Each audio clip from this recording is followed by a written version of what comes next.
नमस्कार सभी विद्यार्थियों का एक बार फिर से एग्री कोचिंग बाय विकास सर परिवार में स्वागत करता हूं। हम लोग रोज़ एग्रीकल्चर के बेहतरीन प्रश्नों के साथ मुलाकात करते हैं। जैसा कि आप लोगों को पता है, कृषि विज्ञान से संबंधित जितने भी एग्ज़ाम होते हैं, चाहे कॉम्पिटिटिव एग्ज़ाम हो, भर्ती परीक्षा, ICR, BHU, FO, IBPS, agriculture TGT, PGT, can supervisor, agriculture TA, जो भी इस तरीके के एग्ज़ाम होते हैं उनकी तैयारी से संबंधित प्रश्नों को रोज़ाना लेकर आते हैं। प्यारे विद्यार्थियों, जितने भी आप लोग हमारे चैनल से जुड़े हैं, सबका हम एग्री कोचिंग बाय विकास सर परिवार में स्वागत करते हैं। चलिए, आज की जो क्लास रहने वाली है पशुपालन विज्ञान यानी कि एनिमल हस्बेंड्री से क्वेश्चनों को लेके आए हैं। इसको 2 वीडियो में हम कंप्लीट करेंगे। फर्स्ट वीडियो आज है। चलिए शुरू करते हैं। फर्स्ट क्वेश्चन आपके स्क्रीन पर है। वयस्क गाय के आमाशय में रुमेन की क्षमता होती है। आपको बताना है वयस्क जो गाय होती है उसके आमाशय में रुमेन की क्षमता कितनी परसेंटेज होती है। 80%, 66%, 50% या 45%। तो इसका करेक्ट आंसर हो जाएगा 80%। ठीक है, ए ऑप्शन यहाँ पर राइट आंसर हो जाएगा। उसके बाद क्वेश्चन नंबर 2 देखेंगे। ट्रेच साइलो में 1 क्यूबिक फीट साइलेज का भार होता है। जो साइलेज बनाते हैं, ट्रेच साइलो जो गड्ढा होता है उसमें कितने फीट साइलेज भार हो सकता है। ठीक है, 10 से 12 किलोग्राम, 15 से 16, 20 से 25 या 26 से 30। तो इसका करेक्ट आंसर हो जाएगा यहाँ पर 15 से 16 किलोग्राम। बी ऑप्शन यहाँ पर राइट आंसर हो जाएगा। ये क्वेश्चन ऐसे हैं जो कि बार बार परीक्षाओं में पूछे जाते हैं। क्वेश्चन नंबर 3 देखेंगे। पशु शरीर में कैल्शियम की मात्रा होती है। पशु के शरीर में कैल्शियम की मात्रा कितने परसेंटेज होती है, ये आपको बताना है। ऑप्शन देखते हैं 1.3%, 2.3%, 3.3% या 4.3%। तो इसका करेक्ट आंसर हो जाएगा यहाँ पर ए ऑप्शन 1.3%। क्वेश्चन नंबर देखेंगे 4। दूध अच्छा स्रोत नहीं है। किस चीज़ का अच्छा स्रोत नहीं है, ये आपको बताना। कैल्शियम का, फास्फोरस का, लोहा तत्व का या उपरोक्त में से कोई नहीं। तो 4 का सही हो जाएगा हमारा यहाँ पर सी ऑप्शन। ठीक है, लोह तत्व का ये स्रोत नहीं माना जाता। बाकी कैल्शियम, फास्फोरस में भरपूर मात्रा में पाए जाते हैं। क्वेश्चन नंबर चलते हैं 5 पर। क्वेश्चन नंबर 5 आपके स्क्रीन पर आ चुका है। इसको ध्यानपूर्वक पढ़िए, आंसर दीजिए। मादा के ताव यानी गर्मी, जिसको हीट पीरियड कहते हैं, में आने पर अधिक सक्रिय और प्रभावशाली होने वाला हार्मोन कौन सा है। प्रोजेस्टेरोन, ऑक्सीटोसिन या टेस्टोस्टेरोन या एस्ट्रोजन। इन चारों में से बताइए कौन सा करेक्ट आंसर हो जाएगा। तो इसका करेक्ट आंसर हो जाएगा यहाँ पर ऑक्सीटोसिन। ठीक है, बी ऑप्शन यहाँ पर राइट आंसर हो जाएगा। काफ़ी अच्छा क्वेश्चन है, बहुत बार एग्जामों में आ चुका है। क्वेश्चन नंबर 6 देखेंगे। बकरी में यौनावस्था की अनुमानित आयु होती है। बकरी की एज बतानी है, कितने समय पर वो मेच्योर हो जाती है। ठीक है, 4 से 6 माह, 8 से 12 माह या 18 से 24 माह या 10 से 24 माह। तो इन चारों में से बताइए कौन सा करेक्ट आंसर हो जाएगा। इसका करेक्ट आंसर हो जाएगा यहाँ पर 8 से 12 माह। बी ऑप्शन यहाँ पर राइट आंसर। Question number 7। रक्त का pH मान सामान्य होता है। 6.8, 7.0 या 7.4, 6.4। तो इसका करेक्ट आंसर हो जाएगा यहाँ पर 7.4। सी ऑप्शन यहाँ पर राइट आंसर हो जाएगा। चलते हैं क्वेश्चन नंबर 8 पर। क्वेश्चन नंबर 8 आपकी स्क्रीन पर आ चुका है। मध्य चक्र को कितने भागों में बांटा गया है। बहुत बेहतरीन क्वेश्चन है। 2 भागों में, 3 भागों में, 4 भागों में, 6 भागों में। इसका करेक्ट आंसर हो जाएगा यहाँ पर 4 भागों में बांटा गया है। सी ऑप्शन यहाँ पर राइट आंसर हो जाएगा। क्वेश्चन नंबर देखेंगे 9। पशुगणना 2019 के अनुसार राजस्थान में भारत के कुल ऊँटों की संख्या है 62, 75, 82 या 92। तो इसका करेक्ट आंसर हो जाएगा यहाँ पर बी ऑप्शन 75। ठीक है। Question number 10। वह रोग जो नर और मादा पशुओं में पाया जाता है। ठीक है, नर और मादा दोनों पशुओं में पाया जाता है, वह कौन सा रोग है, ये आपको बताना है। कीटोसिस, मिल्क फीवर, मेस्टाइटिस या ब्रुसेलोसिस। तो इसका करेक्ट आंसर हो जाएगा ए ऑप्शन। कीटोसिस जो होता है नर और मादा दोनों पशुओं के अंदर पाया जाता है। ए ऑप्शन यहाँ पर राइट आंसर हो जाएगा। क्वेश्चन नंबर चलते हैं 11 पर। 11 नंबर क्वेश्चन आपके स्क्रीन पर है। शरीर के प्राकृतिक छिद्र जैसे नाक है, मुंह है, गुदा है से रक्त स्रावित विशेष लक्षण हैं। ठीक है, यानी कि शरीर के जो प्राकृतिक छिद्र होते हैं, चाहे नाक हो, मुंह हो, गुदा हो, यहाँ से रक्त का निकलना किस रोग का लक्षण हो सकता है, ये आपको बताना है। गलघोटू, लंगड़ी बुखार या एंथ्रेक्स या टिटनस। तो इसका करेक्ट आंसर हो जाएगा यहाँ पर सी ऑप्शन। ठीक है, एंथ्रेक्स में इस प्रकार के लक्षण दिखाई देते हैं जब पशुओं को रोग हो जाता है। ठीक है, क्वेश्चन नंबर देखेंगे 12, लंगड़ी बुखार रोग का कारक क्या है? क्लोस्ट्रीडियम चेउआई, क्लोस्ट्रीडियम टेटेनाई या पास्चुरेला मल्टीसिडा या ब्रुसेला एबोटर्स। इसका करेक्ट आंसर हो जाएगा ए ऑप्शन, क्लोस्ट्रीडियम चेउआई। ठीक है, ये होता है लंगड़ी बुखार का कारक। ए ऑप्शन यहाँ पर राइट आंसर हो जाएगा। क्वेश्चन नंबर देखेंगे 13, किस कृषि एवं कृषि संबंधित उत्पाद का एकल घरेलू उत्पाद में अधिकतम योगदान होता है? तो इसका करेक्ट आंसर आप लोग नोट कर लेंगे, दूध होता है। ठीक है, दूध। किस कृषि और कृषि संबंधित उत्पाद सकल घरेलू उत्पाद में अधिकतम योगदान होता है? तो दूध का अधिकतम योगदान होता है, याद रखेंगे। चलते हैं क्वेश्चन नंबर 14 पर। क्वेश्चन नंबर देखेंगे 14 नंबर क्वेश्चन आपकी स्क्रीन पर है। बछड़ों में सींग रोधन हेतु उपयुक्त आयु है। तो आपको बताना है बछड़ों में किस समय सींग रोधन कर देना चाहिए, उसकी आयु कितनी होनी चाहिए? 7 से 15 दिन पर, 4 से 6 दिन पर, 4 से 6 सप्ताह या 6 माह से अधिक। तो इसका करेक्ट आंसर हो जाएगा यहाँ पर 7 से लेकर 15 दिन के अंदर इसका सींग रोधन कर देना चाहिए बछड़ों का। ए ऑप्शन यहाँ पर राइट आंसर हो जाएगा। क्वेश्चन नंबर देखेंगे 15, ट्रोकाल कैन्यूला उपकरण का उपयोग गौवंश में उपचार हेतु किया जाता है। तो ट्रोकाल कैन्यूला का हमेशा उपचार किस में किया जाता है? अफरा में किया जाता है। बी ऑप्शन यहाँ पर राइट आंसर हो जाएगा।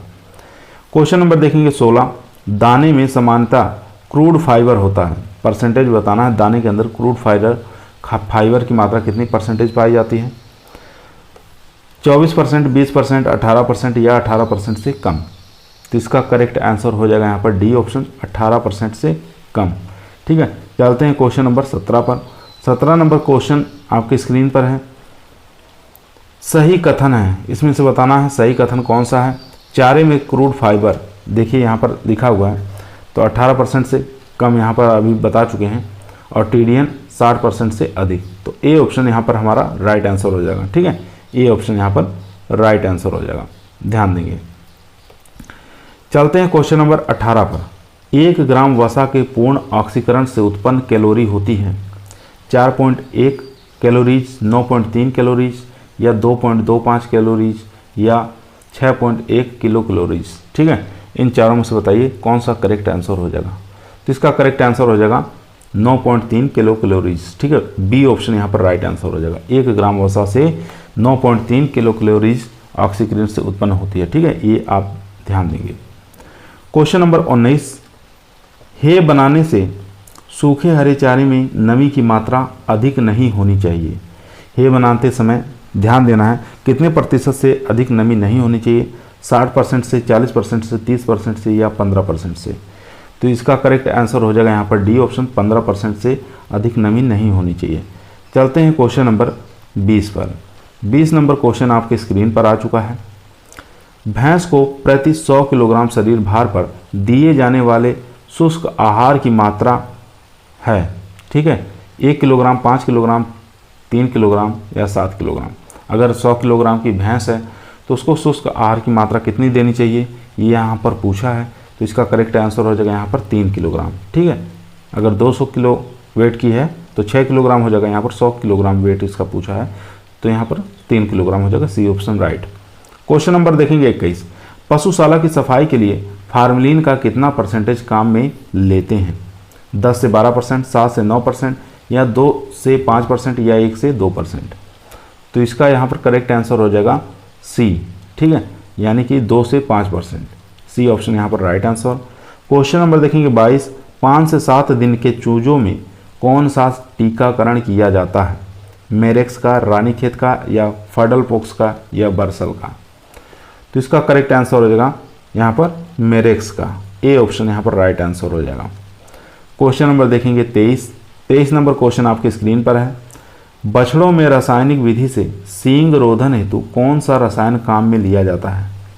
Caustic soda, potassium nitrate, potassium permanganate या सभी? तो 23 का करेक्ट आंसर हो जाएगा यहाँ पर कास्टिक सोडा का प्रयोग किया जाता है हमेशा। ए ऑप्शन यहाँ पर राइट आंसर हो जाएगा। क्वेश्चन नंबर देखेंगे 24 नंबर क्वेश्चन कर रहा है, गायों में गलघोटू का टीकाकरण कब किया जाता है? ठीक है, गाय के अंदर गलघोटू हो जाता है, तो इसका टीकाकरण का सबसे अच्छा समय कौन सा माना गया है? तो मई और जून के महीने में टीकाकरण कर दिया जाता है। बी ऑप्शन यहाँ पर राइट आंसर हो जाएगा। मई और जून इस माह में टीकाकरण कर दिया जाता है गलघोटू के लिए। याद रखेंगे, बहुत बार क्वेश्चन में पूछा गया है। दोस्तों, यदि आप लोगों को एग्रीकल्चर की किसी भी एग्जाम में सिलेक्शन लेना है तो ईमानदारी के साथ चैनल को जरूर सब्सक्राइब करें। यह आपका परिवार है जो सरकारी नौकरी की तरफ ले जाएगा। बेहतरीन क्वेश्चनों को लेके आते हैं जो कि टीए और कैंप सुपरवाइजर की जो वैकेंसी आ रही है उसमें हर कोई भी एग्रीकल्चर का एग्जाम हो उसमें पूछे ही जाना है। ठीक है, एनिमल हस्बेंड्री से बहुत सारे क्वेश्चन आते हैं, तो अगर ये 2 वीडियो देख रहे हैं तो काफ़ी ज़्यादा आपका कवर हो जाएगा। चलते हैं क्वेश्चन नंबर 25 पर। क्वेश्चन नंबर 25 आपके स्क्रीन पर आ चुका है। वायुरुद्ध साइलों से संग्रहित चारे को क्या कहते हैं? ठीक है, एयर टाइट साइलो जो होता है उसमें संग्रहित जो चारे करते हैं उसको क्या कहा जाता है? हरा चारा कहा जाता है, भूसा कहा जाता है, खाद्य कहते हैं, साइलेज कहते हैं। तो इसका करेक्ट आंसर हो जाएगा यहाँ पर डी, साइलेज कहा जाता है। ठीक है, अगर हम जैसे भूमि के अंदर गड्ढा होता है उसके अंदर चारे के जो टुकड़े होते हैं उसको डाल दिया जाता है, एयर बंद कर दिया जाता है, कहीं से एयर ना जाए। अगर एयर जाएगी तो उसके अंदर खराब हो जाएगा, फंगस लग जाएंगे। ठीक है, तो इस ऐसे को कहते हैं साइलेज कहा जाता है। फेरोइंग है, फेरोइंग क्या है? 26 नंबर क्वेश्चन। भेड़ के बयानी की क्रिया है या सूरी की बयानी की क्रिया है, बकरी की बयानी की क्रिया है या घोड़ी की बयानी की क्रिया है? तो फेरोइंग होता है बी ऑप्शन, सूरी की बयानी की क्रिया होती है। यहाँ पर बी ऑप्शन राइट आंसर हो जाएगा। ठीक है, क्वेश्चन नंबर देखें 27। राजस्थान की सबसे महीन ऊन वाली भेड़ कौन सी है? चोखला, नाली, सोनाडी या मालपुरा? तो इसका करेक्ट आंसर हो जाएगा यहाँ पर चोखला। चोखला राजस्थान की सबसे महीन ऊन उत्पादन करने वाली भेड़ होती है, तो ए ऑप्शन यहाँ पर राइट आंसर। Question number 28। गाय में गुणसूत्रों की संख्या होती है 60, 62, 54 या 64? तो इसका करेक्ट आंसर हो जाएगा यहाँ पर 60। ठीक है, गाय में गुणसूत्र संख्या कितने होते हैं? 60 होते हैं, याद रखेंगे। चलते हैं क्वेश्चन नंबर 29 पर। क्वेश्चन नंबर 29 आपकी स्क्रीन पर आ चुका है, ध्यानपूर्वक पढ़िए और इसका आंसर दीजिए। वह मादा जो कभी गर्भित नहीं होती क्या कहलाती है? यूनिपेरा, नल्लीपेरा या प्राइमीपेरा या पलरीपेरा? तो इन चारों में से बताइए कौन सा करेक्ट आंसर हो जाएगा। वह मादा जो कभी गर्भित नहीं होती है, ऐसी मादा को हम नल्लीपेरा के नाम से जानते हैं। बी ऑप्शन यहाँ पर राइट आंसर हो जाएगा। Question number 30। गायों में ब्रैक्स डिजीज को कहते हैं ब्रुसलोसिस या विब्रियोनिस या ट्राइकोमोनेसिस या लेप्टोस्पायरोसिस? ठीक है, तो इन चारों में से बताइए कौन सा करेक्ट आंसर हो जाएगा। तो इसका ए ऑप्शन यहाँ पर हो जाएगा ब्रुसलोसिस। ठीक है, बैग्स डिजीज को क्या कहते हैं? गायों में जो होता है ब्रुसलोसिस कहा जाता है, तो यहाँ पर ए ऑप्शन राइट आंसर हो जाएगा। क्वेश्चन नंबर देखेंगे 31। मध्य चक्र की सबसे लंबी अवस्था कौन सी होती है? डाइस्टर्स, प्रोस्टर्स, मेटिस्टर या एनिस्टर्स? तो इसका करेक्ट आंसर हो जाएगा यहाँ पर ए ऑप्शन, डाइस्टर कहते हैं। ठीक है, मध्य चक्र की सबसे लंबी अवस्था होती है डाइस्टर। Question number 32। कृत्रिम गर्भाधान के लिए एक मिनी स्ट्रस में कितनी मात्रा सीरम की होती है? काफ़ी अच्छा क्वेश्चन है। कृत्रिम गर्भाधान के लिए एक मिनी स्ट्रा में कितनी मात्रा में सीमन की मात्रा होती है ये आपको बताना है। 1.2 ml, 0.5 ml या 0.25 ml या 1 ml? काफ़ी अच्छा क्वेश्चन है, बहुत बार एग्जामों में आया है, तो यहाँ पर सी ऑप्शन हमारा राइट आंसर हो जाएगा 0.25 ml। ठीक है, सी ऑप्शन यहाँ पर राइट आंसर। चलते हैं क्वेश्चन नंबर 33 पर। 33 नंबर क्वेश्चन आपकी स्क्रीन पर आ चुका है, ध्यानपूर्वक पढ़िए, आंसर दीजिए। काफ़ी अच्छा क्वेश्चन है। सांप के जहर के प्रति अच्छा औषधि कौन सा है? ठीक है, सांप के जहर के प्रति अच्छी औषधि बताना, इसमें कौन सी औषधि अच्छी मानी गई है? पोटेशियम परमैंगनेट, पोटेशियम आयोडाइड या पोटेशियम नाइट्रेट या पोटेशियम हाइड्रोक्लोराइड? ठीक है, तो इसका ए ऑप्शन जानते ही हैं, पोटेशियम परमैंगनेट जो है ये सांप के जहर के लिए सबसे अच्छी औषधि मानी गई है। ए ऑप्शन यहाँ पर राइट आंसर हो जाएगा। क्वेश्चन नंबर देखेंगे 34। कौन से धातु का यौगिक पशु को देते हैं जिससे शरीर में विटामिन B12 के निर्माण में सहायता मिलती है? काफ़ी अच्छा क्वेश्चन है, देखिए इसका कौन सा करेक्ट आंसर। फेरिक क्लोराइड, तो ये ऑप्शन यहाँ पर हमारा राइट आंसर हो जाएगा। फेरिक क्लोराइड ही पहला ये ऑप्शन हमारा राइट आंसर हो जाएगा। ठीक है, विटामिन B12 इससे इसके निर्माण में सहायक होता है। ठीक है, फेरिक क्लोराइड। क्वेश्चन नंबर देखेंगे 35 नंबर क्वेश्चन आपकी स्क्रीन पर आ चुका है। जुगाली करने वाले पशुओं में यथार्थ आमाशय होता है? रूमेन, रेटिकुलम, एबोमेजम या ओमेजन। तो इन चारों में से बताइए कौन सा करेक्ट आंसर होगा। तो जुगाली करने वाले जो पशुओं में आमाशय जो होता है वो किस प्रकार का होता है, वो होता है एबोमेजम। ठीक है, सी ऑप्शन यहाँ पर राइट आंसर हो जाएगा। क्वेश्चन नंबर देखेंगे 36, रतौंधी रोग किसकी कमी से होता है? Vitamin A, C, vitamin D, vitamin E. बहुत आसान क्वेश्चन है, आराम से कर ले जाएंगे, कोई दिक्कत नहीं होगी। इसमें विटामिन ए की कमी से रतौंधी होता है। ठीक है, ए ऑप्शन यहाँ पर राइट आंसर हो जाएगा।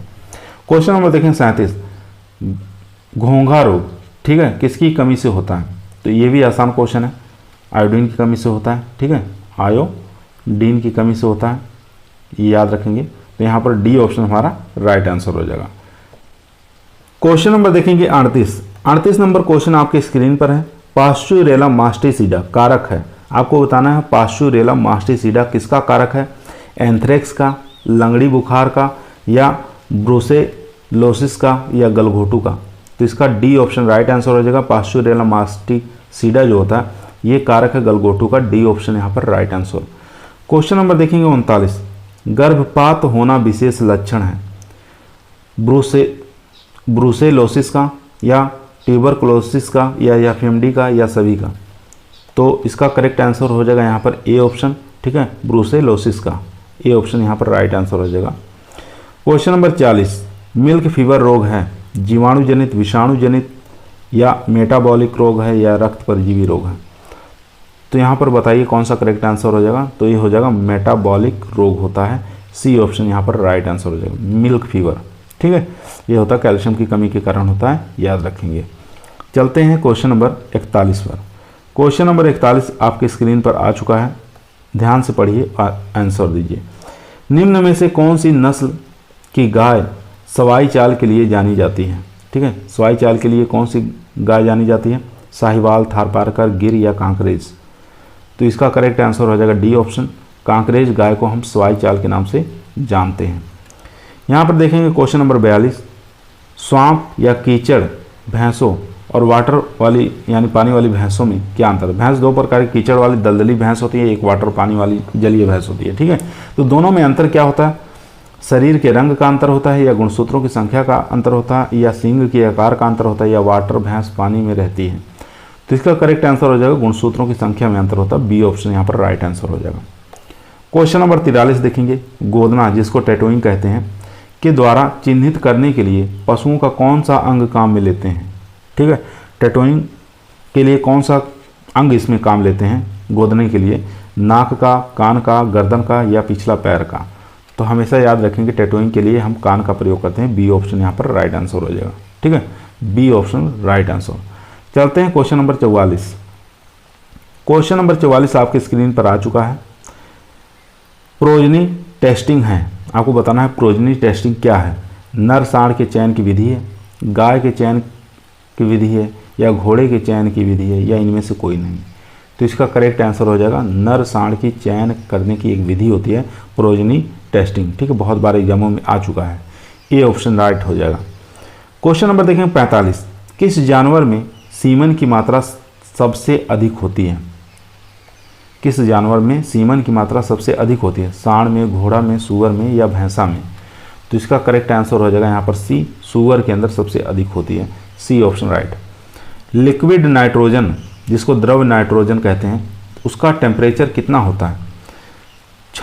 196 डिग्री सेंटीग्रेड, -190 डिग्री, या -173, या -196? बहुत आसान क्वेश्चन है, बहुत बार एग्जाम में आता भी है, डी ऑप्शन यहाँ पर राइट आंसर हो जाएगा, -196 डिग्री सेंटीग्रेड।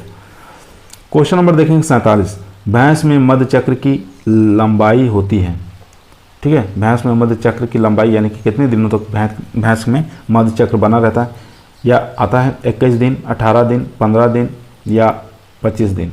तो सिंपल सा क्वेश्चन है, आसान क्वेश्चन है, ए ऑप्शन यहाँ पर राइट आंसर हो जाएगा 21 दिन का। ठीक है, चलते हैं क्वेश्चन नंबर 48 पर।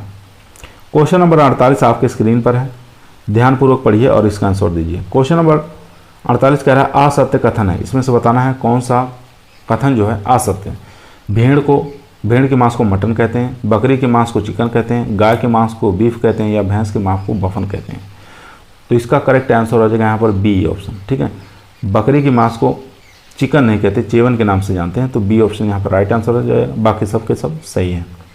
क्वेश्चन नंबर देखेंगे 49, RCDF का मुख्यालय कहाँ पर स्थित है? आनंद में, करनाल में, जयपुर में या अजमेर में? तो इसका करेक्ट आंसर हो जाएगा यहाँ पर सी ऑप्शन। ठीक है, जयपुर के अंदर स्थित है RCDF का मुख्यालय। क्वेश्चन नंबर देखें 50।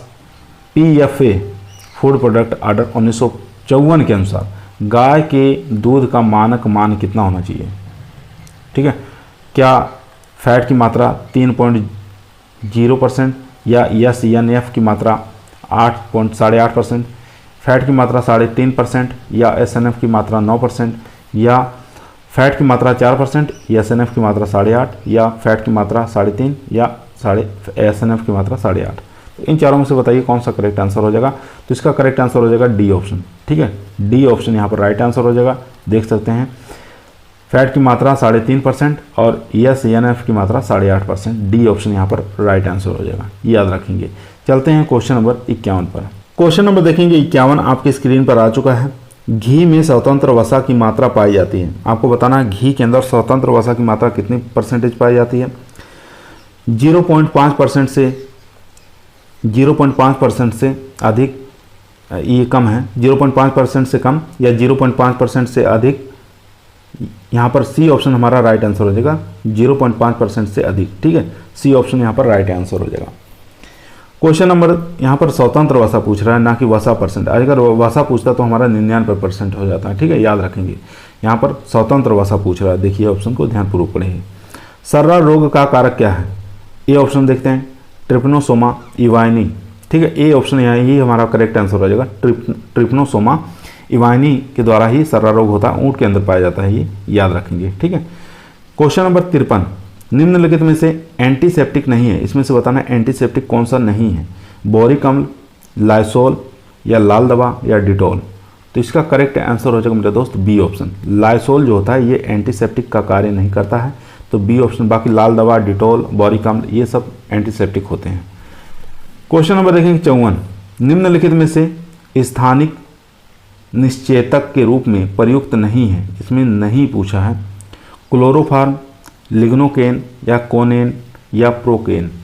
इन चारों में से बताइए। क्लोरोफार्म जो होता है ये स्थानिक अनिश्चेतक के रूप में नहीं जाना जाता है। ए ऑप्शन यहाँ पर राइट आंसर हो जाएगा। क्वेश्चन नंबर चलेंगे 55 नंबर क्वेश्चन आपके स्क्रीन पर आ चुका है। ध्यानपूर्वक पढ़िए, आंसर दीजिए। चारे में सामान्यतः क्रूड फाइबर होता है 10%, 12%, 15%, 18% से अधिक। तो इसका करेक्ट आंसर हो जाएगा यहाँ पर डी ऑप्शन, 18% से अधिक। ठीक है, डी ऑप्शन यहाँ पर right answer. Question number 56। 1 gram protein से उत्पन्न कैलोरी होती है 4.1 किलो कैलोरीज, 9.3 किलो कैलोरीज या 7.8 किलो कैलोरीज या 6.1 किलो कैलोरीज? तो इसका करेक्ट आंसर हो जाएगा यहाँ पर ए ऑप्शन। ठीक है, प्रोटीन के अंदर पूछ रहा है 1 ग्राम, वहाँ पर वसा था, वसा के अंदर 9.3 किलो कैलोरीज। ठीक है, यहाँ पर प्रोटीन के बारे में पूछ रहा है तो 4.1 किलो कैलोरीज। ए ऑप्शन यहाँ पर राइट आंसर हो जाएगा, ध्यान देंगे। चलते हैं क्वेश्चन नंबर 57। पशु को 24 घंटे के दौरान दिए जाने वाले खाद्य पदार्थ की मात्रा क्या कहलाती है? खुराक, राशन, संतुलित आहार या संपूर्ण आहार? तो इसका करेक्ट आंसर हो जाएगा राशन कहलाता है। बी ऑप्शन यहाँ पर राइट आंसर। क्वेश्चन नंबर देखेंगे 58 नंबर क्वेश्चन आपके स्क्रीन पर आ चुका है। नवजात बछड़ों को कोलेस्ट्रम की दी जाने वाली योग्य मात्रा, ठीक है, नवजात जो बछड़े होते हैं उनको कोलेस्ट्रम की मात्रा जो दी जाती है उनकी मात्रा कितनी होनी चाहिए? नवजात शरीर भार का 1/5 भाग, नवजात शरीर भार का 1/10 भाग, नवजात शरीर भार का 1/15 भाग या नवजात शरीर भार का 1/20 भाग? बहुत बार एग्जाम पूछा जाता है, इंपॉर्टेंट क्वेश्चन है, तो इसका करेक्ट आंसर हो जाएगा बी ऑप्शन, नवजात शरीर भार का 1/10 भाग। बी ऑप्शन यहाँ पर राइट आंसर। क्वेश्चन नंबर देखेंगे 59। साइलेज उन फसलों का बनाया जाना चाहिए जिसमें किसकी मात्रा अधिक हो? प्रोटीन की मात्रा, वसा की मात्रा, कार्बोहाइड्रेट की मात्रा या खनिज पदार्थ की मात्रा? तो इन चारों में से बताइए कौन सा करेक्ट आंसर हो जाएगा। तो हमेशा याद रखेंगे साइलेज उन्हीं फसलों से बनाया जाता है जिसके अंदर किसकी मात्रा अधिक हो, तो याद होना चाहिए कार्बोहाइड्रेट की मात्रा याद हो इसमें, ठीक है। और अगर हे पूछ ले तो हे के अंदर प्रोटीन, ठीक है, प्रोटीन की मात्रा जिन फसलों में अधिक होती है या जिन चारे वाली फसलों में अधिक पाई जाती है उसमें हे बनाते हैं, और साइलेज बनाते हैं कार्बोहाइड्रेट की मात्रा जिसमें अधिक है, जैसे मक्का हो गया, ज्वार हो गया, ठीक है, बाजरा हो गया, इसमें कार्बोहाइड्रेट की मात्रा अधिक पाई जाती है। सबसे ज़्यादा अच्छी जो होती है मक्का की बनाई जाती है साइलेज। क्वेश्चन नंबर 60, निम्नलिखित में से नर पशु में होने वाला रोग, ठीक है, नर पशुओं में होने वाला कौन सा रोग है इसमें से? Brucellosis, anthrax, mastitis, milk fever. तो 60 का बताइए कौन सा करेक्ट आंसर हो जाएगा। तो एंथ्रेक्स जो होता है ये नर पशुओं से होने वाला रोग है, ठीक है। एंथ्रेक्स, ये यहाँ पर क्वेश्चन में थोड़ा मिस्टेक है,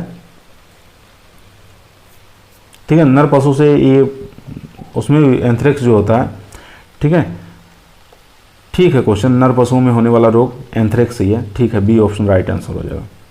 क्वेश्चन नंबर चलते हैं 60 पर। 60 हो गए, उसके बाद 61, मिल्क फीवर रोग का प्रमुख लक्षण क्या है?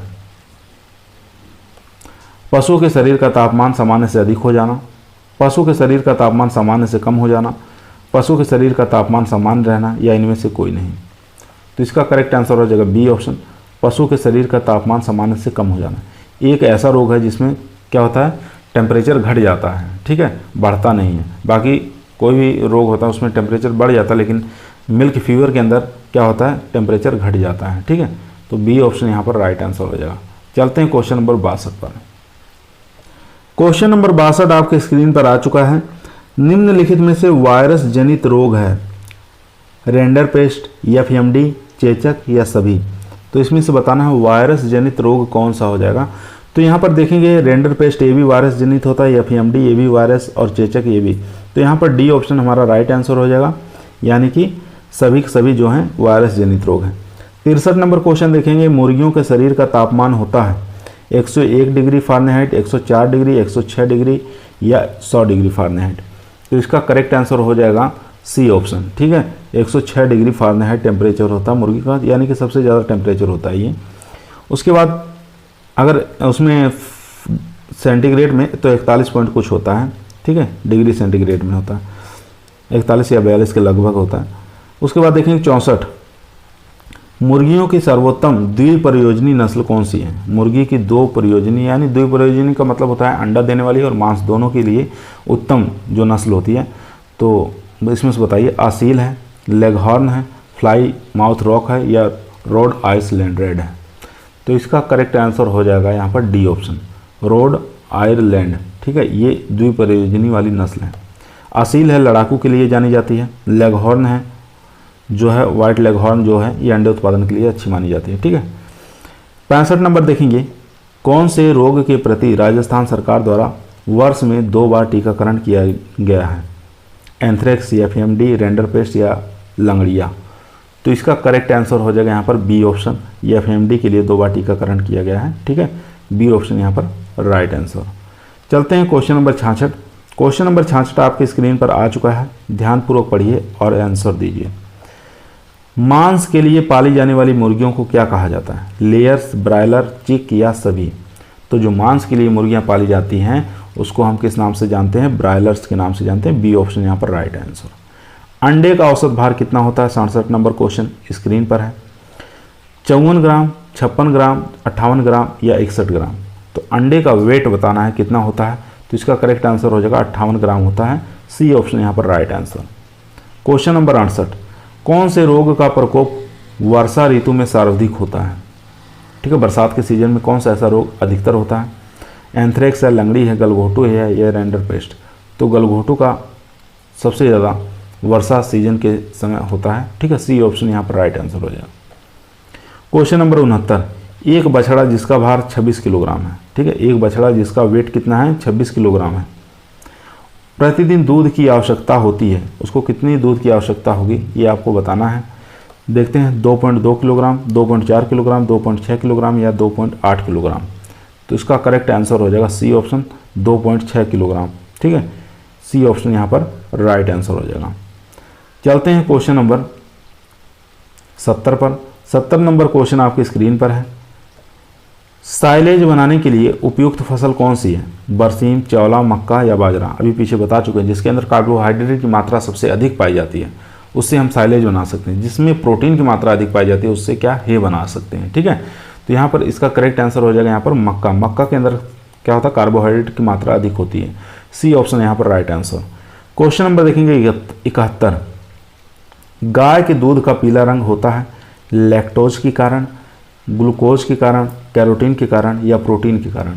तो इसका करेक्ट आंसर हो जाएगा यहाँ पर सी ऑप्शन, कैरोटीन के कारण गाय का दूध कैसा होता है, पीला हो जाता है। ठीक है। क्वेश्चन नंबर देखेंगे 72। गाय के दूध निकालने की क्रिया कितने समय में पूर्ण हो जानी चाहिए? 3 से 5 मिनट, 5 से 7 मिनट, 9 से 11 मिनट या 13 से 15 मिनट में। तो गाय के दूध निकालने की क्रिया जो है कितने समय में पूरा हो जानी चाहिए? तो 5 से 7 मिनट, यानी कि यहाँ पर बी ऑप्शन राइट आंसर हो जाएगा। ठीक है, B option right answer. Question number देखेंगे 73। 73 नंबर क्वेश्चन आपके स्क्रीन पर आ चुका है, ध्यानपूर्वक पढ़िए, आंसर दीजिए। छोटे थनों वाले पशुओं का दूध निकालने के लिए कौन सी विधि उपयुक्त होती है? काफ़ी अच्छा क्वेश्चन है। पूर्ण हस्त विधि, चुटकी विधि, मशीन द्वारा या अंगूठा विधि द्वारा। तो इसका करेक्ट आंसर हो जाएगा चुटकी विधि। ठीक है, बी ऑप्शन राइट आंसर है। छोटे पशु जैसे बकरी उकरी हो गई तो इनका चुटकी विधि द्वारा ही दूध निकाला जाता है। क्वेश्चन नंबर देखेंगे 74। गाय का शुष्क काल कम से कम कितना होना चाहिए? ठीक है, गाय का शुष्क काल कम से कम कितने दिनों का होना चाहिए या कितने मंथ का होना चाहिए? ये बहुत बार एग्जाम में पूछा जाता है। ऑप्शन दे रहे हैं यहाँ पर 40 दिन, 60 दिन और 80 दिन या 100 दिन। इन चारों में से बताइए कौन सा करेक्ट आंसर हो जाएगा। तो इसका करेक्ट आंसर हो जाएगा यहाँ पर 60 दिन। शुष्क काल का मतलब होता है जैसे मान लीजिए पशु दूध देना प्रारंभ करता है, उसके बाद दूध देना बंद कर देता है, तो कितने दिन का मतलब बीच में शुष्क ड्राई पीरियड होता है। ठीक है, तो ये होता है 60 दिन का। तो याद रखेंगे 60 दिन, बहुत बार एग्जाम में आ चुका है। तो आज की वीडियो यहीं समाप्त हुई। कल फिर मुलाकात करते हैं सेकंड पार्ट लेके एनिमल हस्बेंड्री का। ठीक है, तो इस वीडियो को ज़्यादा से ज़्यादा शेयर करिए, पसंद आए तो लाइक करिए, चैनल पर नए आए हैं सब्सक्राइब करना ना भूलिए। कल फिर मुलाकात करते हैं एक नए वीडियो के साथ, तब तक सभी लोगों को धन्यवाद।